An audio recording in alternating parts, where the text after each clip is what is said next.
When you can't make it to City Hall or the school board meetings, local journalists from Duluth News Tribune will be there to report the facts and get your questions answered. Local news works for you. Stay up to date at duluthnewstribune.com. Hello, Northlanders. It's Thursday, June 22nd. I'm Wyatt Buckner, the Duluth News Tribune Minute, presented by Minnesota Power Employees Credit Union. The average MPECU member saves over $785 a year in better rates and lower fees. And with MPECU, every ATM is your ATM. With their free checking program, you get ATM fee reimbursements at any ATM anywhere in the U.S. Check out Minnesota Power Employees Credit Union services online at mpecu.com or visit their offices in downtown Duluth, Arrowhead Road, or Miller Trunk Highway. Now here's a look at today's headlines.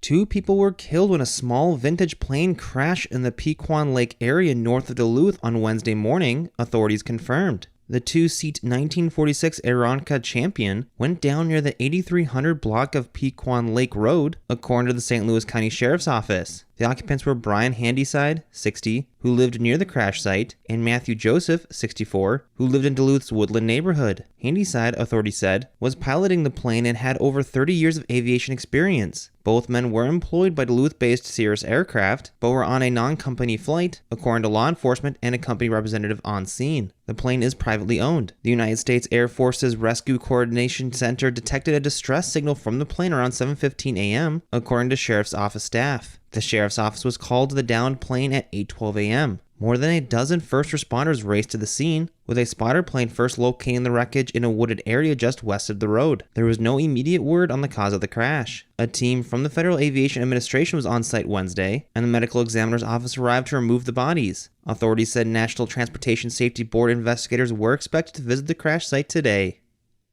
A company hoping to build an underground nickel mine in Aitkin County has submitted its plans to state regulators, kicking off a years-long environmental review and permitting process. In documents filed with the Minnesota Department of Natural Resources on Wednesday, Talon Nickel, a subsidiary of British Virgin Islands-based Talon Metals Corporation, laid out its proposal for an underground mine 500 to 2,000 feet below the surface, a 60-acre above-ground footprint north of Tamarack, and a 1.5-mile-long rail spur to an existing BNSF railroad. The company will move the ore by rail to North Dakota for processing and tailing storage. The company hopes to begin production in 2027 and expects it will last 7 to 10 years. Talon's mine would employ an additional 300 workers organized by the United Steelworkers Union. Approximately 100 employees are already working for Talon. The DNR is now looking at the proposal for its completion before it begins work on the environmental impact statement. Environmental reviews are separate from, but inform, the permitting process. The project faces opposition over fears that it could pollute the Mississippi River watershed. Mille Lacs Band of Ojibwe Chief Executive Melanie Benjamin said in a statement Wednesday that the band was concerned with the mine being so close to its land and, quote, supports transitioning to a green economy, but in a way that does not cause further harm, end quote. The company said that it will treat water that seeps from bedrock into the mine. Additionally, no ore will be crushed or processed on site. Talon said it moved its processing facility to a drier environment in response to community concerns about potential water pollution from the mine.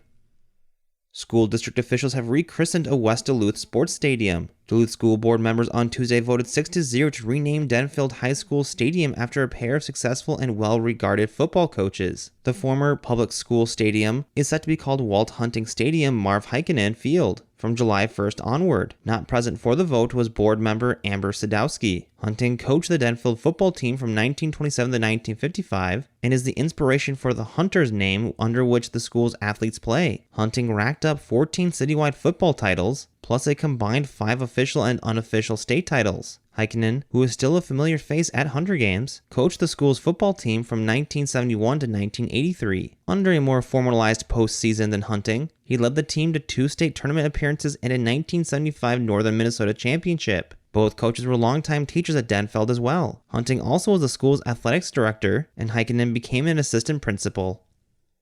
Now here's a look at your forecast, brought from the News Tribune's Best of the Best Awards. Weather for the Duluth area today, plenty of sunshine and much warmer. High temperatures getting up to around 80 degrees this afternoon. Dropping down into the low 60s tonight with chances of showers and storms rolling in. More chances of storms for Friday with high temperatures in the mid-70s. Cooler this weekend with rain showers and highs in the mid-60s. I'm Storm Tracker meteorologist Robert Pointer. Thank you to the Best of the Best Awards for their support. The contest is an annual celebration of the best the Northland has to offer when it comes to businesses and organizations that make the Northland a better place to live. Nominations are accepted Monday, June 26th until July 14th as the first part of the competition. Voting will take place August 7th to August 21st. Nominate your favorites at duluthnewstribune.news. Reporting for today's episode was done by Joe Bowen, Tom Olson, Noah Birdsley, and Jimmy Lovren. Thank you for listening to Duluth News Tribune Minute. Have a great day, and we'll see you back here tomorrow.